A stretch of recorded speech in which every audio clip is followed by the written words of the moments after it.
Break இல்லாமல் எவ்வளோ ஸ்பீடில் போகிறியா? ஐயோ அப்பா, இது என்ன இவ்வளோ ஸ்பீடாக போய்கிட்டு இருக்கான்?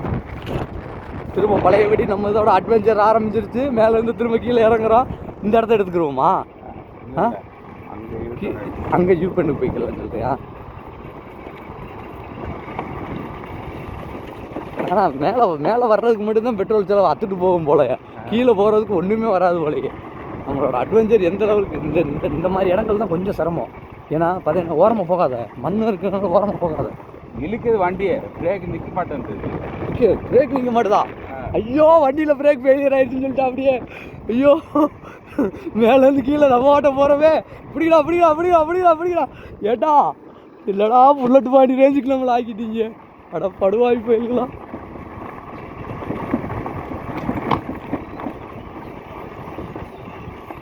மாஸ்டர் பேசுறது தெரியாமல் எப்படி நீங்கள் வந்து மாஸ்டர்னு சொல்லிட்டு தர்றீங்களோ, அதான் மாஸ்டர் நம்பர் 1 பார்க்குறோம். அந்த மாதிரி ஆகி போச்சடா நம்ம நிலமை.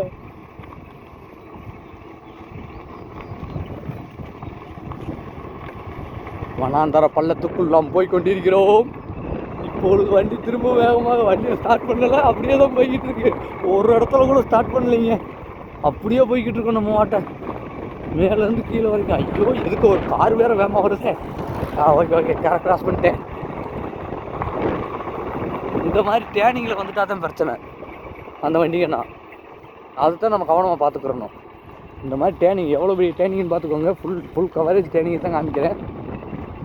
இவ்வளோ பெரிய டேர்னிங் வந்துட்டு பாலமலை ஏறிட்டி அப்படி தானே பாலமலை மேலே உச்சியில் போயிட்டு வந்து ஐயோ பிரேக் எப்படி ரெட்டி மண்ணாக வேறு இருக்குது. இந்த இடத்துல தானே ஆட்டோக்கா அந்த வண்டிக்காரை வந்து நிப்பாட்டிக்கிட்டா நம்ம ஏற முடியாமல் இது பண்ணலாம். அது இங்கே தானே இங்கே இருந்தும் போகணுமா மேலே? அந்த தாண்டி வந்துட்டோமா? இல்லை ரெடி, அந்த இடத்துல கல் கட்டணம் கட்டியிருந்தாங்கல்ல, அதெல்லாம் வரலையா? அந்த இடத்துல தான் நான் ஃபோட்டோ எடுத்து வீடியோ. இப்படியே போய்கிட்டே இருக்கோம். நம்ம வாட்டை போகலாம். அட்வென்ச்சர்ஸில் பொறுத்தது கூட பைக் ஆன் பண்ணவே இல்லை, அப்படியே போய்கிட்டு இருக்கோம் நம்ம வாட்டை. அது எப்படி போய்கிட்டு இருக்கோம்னா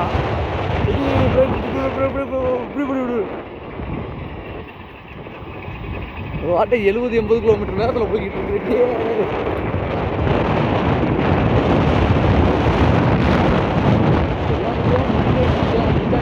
தூக்கி எரிஞ்சிடும். அட பாவி மனுஷா, முன் பிரேக்கா பிடிச்சிக்கிட்டு இருக்க. அட பின்னாடி பிரேக்கையும் சேர்த்து பிடிச்சிக்கோ கொஞ்சம் கொஞ்சம். வண்டியில் நல்லாத்தான் இருக்குது, சூப்பராக இருக்குது இந்த வியூவு. மேலேருந்து கீழே தான் போய்கிட்டு இருக்கோம், ஆனால் வியூ நல்லாத்தான் இருக்கு. ஆனால் இந்த பாயிண்ட் ஆஃப் வியூ நல்லா இருக்குது. ஆனால் வந்துட்டு நம்ம வர்றதுனால வந்துட்டு போகலாமா கோயிலுக்கு? போயிட்டு வரலாம்.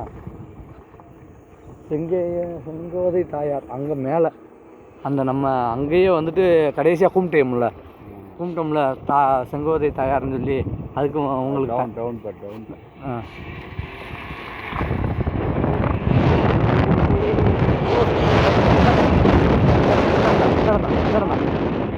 இங்கே வரைக்கும் வந்துருச்சு. ஐயோ, யானை வேற வந்திருக்கே.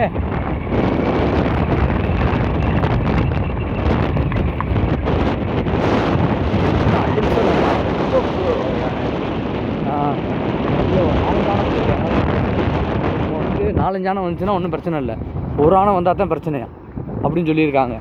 ஏன்னா வந்துட்டு நிறைய பேர் வந்துட்டு நம்ம சொல்ல மாதிரி எப்படி சொல்கிறாங்கன்னா, 4-5 யானை வந்தான்னா பிரச்சனை இல்லை, ஒரு யானை வந்தால் மட்டும்தான் பிரச்சனை அப்படின்னு சொல்லி வந்துட்டு டிஸ்கவரியில் வந்துட்டு வேறு பேர் கேர்ள்ஸே சொல்லியிருக்கான். அதனால் நமக்கு பிரச்சனை வராது.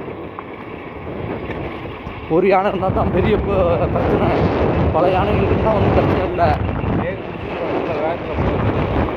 பிரேக் பிடிச்சி இவ்வளோ வேகமா?